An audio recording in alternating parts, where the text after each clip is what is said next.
Have you ever had that one LEGO minifigure that you really wanted but you never got because you couldn't justify how much it cost? Well, today I'm going to show you how I cheated the LEGO resale market and got a minifigure for way cheaper than I should have. For me, the current minifigure that I'm wishing I still had was the Deadpool minifigure from Wolverine's Chopper Showdown. But instead of trying to buy this minifigure from a reseller for over $100, I have a different idea in mind. So this is exactly why you don't browse Bricklink late at night, because you start getting some pretty pricey ideas. So the idea is I'm going to try and get it for cheaper than obviously what you're seeing here, because I mean, if you just look, so this is all from the US on Bricklink here. Lowest price starts out at $55, and that's with a little bit of wear and tear. But I want it to still look good. But I'm willing to make some compromises here. So the idea is we're going to part it out.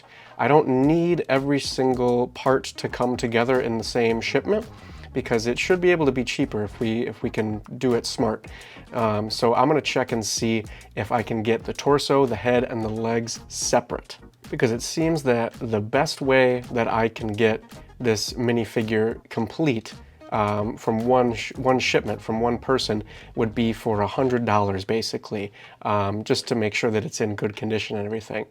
But I'm going to check and see each piece separately what they'll be worth. So it looks like our headpiece is not going to be much of a problem here.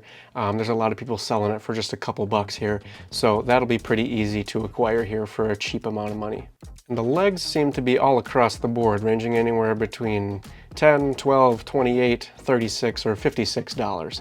So if we want to do it the cheapest, it'll be $10, but it looks like it has a crack on the leg, so we might have to figure something else out here. What I'm thinking, if I can do this right, I might just use this pair of legs here that I was able to hobble together with this black kind of leg piece and the red legs here, because this print, while it is pretty detailed, I might be able to hobble this together with another piece, a piece that is like a utility belt piece that I could put on here that will kind of alleviate a little bit of the price on this one. So I think what we're going to do is we're going to use this minifigure utility belt piece here, because it does come in a whole bunch of colors, so I could either use it in dark brown, reddish brown, or probably black. All three of those would probably look pretty good.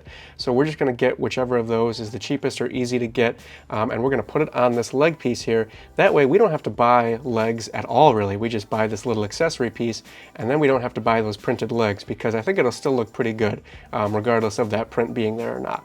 Now the torso here is probably going to be the trickiest part, because it is very detailed. It has the Deadpool logo on the belt. I can't really recreate that any other way like I'm going to try and do with the legs. And there's only two people selling it on Bricklink, it looks like. One person selling it for $18 and one person selling it for $81, which is outrageous, and I don't know why it's that much, because I'm sure they're selling the full minifigure for much more. So we're going to probably bite the bullet here and get this $18 torso piece, because I don't really think there's any better way to execute that piece of the minifigure. But still, in total, we'll definitely be coming in under what the whole figure is for most of the other sellers on here. And then of course this scabbard here, this won't be expensive at all really, because I can probably buy in any color here, whether it be brown, silver, gold, black, whatever. It'll probably all look pretty good. So I can probably get it for cents on the dollar. So this piece I'm not too worried about. Really, it's only these printed Deadpool pieces that are going to be a problem. So I was able to make a cart here through this Bricklink store for the scabbard, the belt, and the headpiece. Not sure if I'm going to go through with the utility belt from this store specifically, because it's a little expensive at $10. So I might try and source that one out separately, maybe buy a few other pieces that I need for some other projects with that belt from a different store, because I don't really want to pay $10 for it. But that is kind of the best way I've found to get the katana scabbard and the head here. So I might just remove this from the cart and then buy what I got here, and then buy the belt from a separate store. And then I think I'm just going to have to bite the bullet here and buy this $18 torso, because there's not really any other way to get that exact print and everything, because I may be able to figure something out with this leg piece here to make it look pretty close to the original figure. But this torso here, I'm not going to be able to replicate that print. So I think this one, I'm going to have to pay the 18 bucks, which still isn't too bad considering how much that whole figure costs at about almost $100. So this is probably going to be the most cost-effective way to do it. So now that we finally got the packages, let's open them up and see how the pieces look. So here we have our torso for our Deadpool minifigure. This one cost me about $18 plus shipping, and it's in pretty good condition. So this one I think will work nicely in tandem with those other pieces I got, because it's in good shape and it was nice and cheap. Then we have our headpiece, scabbard, and utility belt in this shipment here.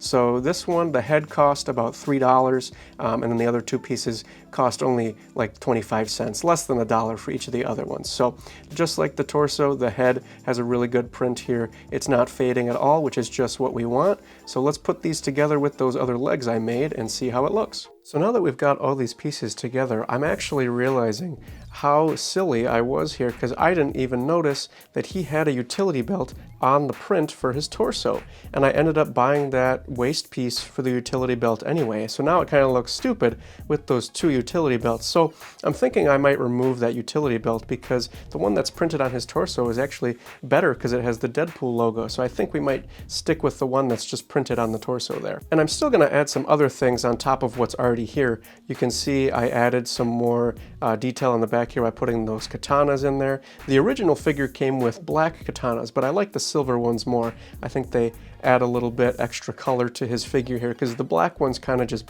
blend in there. But the silver ones I think really pop on the back there, and it makes the blades look better, since the blades on the other black katana are black just like the hilt, but the katana here, the blades are silver, which I think looks really good. But I think we can make this figure look even better with just some spare pieces I have laying around too, so I don't even have to worry about paying more beyond what I already did for the head and the torso. So we're going to remove that utility belt and then add some other fun stuff too. So well, this next thing I'm about to change about this figure isn't necessarily a legal connection, it's certainly a fun one. And in order to do it, we're going to need to lose a limb here. So in the process of tinkering around with this minifigure with some other extra pieces, I found out that these lever pieces can actually connect onto the waist piece. And it's definitely not a legal connection, but it's really cool. Basically, you just need to take off this little antenna here, and then you have this little slit here that can then connect onto that little knob there that you see on the waist piece where the leg is connected. And once you get this piece on here, you can also angle it in different directions to have that open stud facing different ways. Since Deadpool's whole thing is about losing limbs and regenerating them and such, I think this will be a nice homage to the character. But we're not done there. We're also going to add a little bit of blood, because of course cutting a leg off is going to be messy. So here we have our Deadpool leg that is then going to sit next to this rock crystal piece that is translucent, just like these plates here, to give the illusion of it just being ripped out from his socket there with all the blood spurting out. And then I'm going to connect it to this minifigure accessory holder right here that is then actually going to click onto the open stud there on the leg. And I have him riding this moped here, kind of as a reference to Deadpool 2, where he stole that moped to have that high-speed chase with the big, like, prison truck. And then I also gave him a nice big gun there to hold on to as well. And I put a little basket on the back of the moped, because I think I'm going to put some weapons or something in the back there. So I think all in all, this is going to be nice and true to the character. So here are some of the weapons that are going to be in Deadpool's arsenal here. I have this little tool chest here that I'm going to put some of these weapons in that he's going to be grabbing from and driving away.